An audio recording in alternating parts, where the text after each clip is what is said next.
ଏହା ଶୁଣି ପରାଶର ହୋଇ ହସ ହସ कहती वचन धीरे शुण विधि शिष्य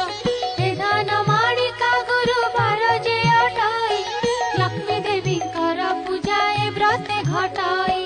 सबु मास मानकरे मार्गशीर सार तहिरे पड़ई जेउ जेउ गुरुवार लक्ष्मी कर प्रिय सही बार मान जान सबुठारु आद्य गुरुवारटी प्रधान एक दिने शुक्ल दश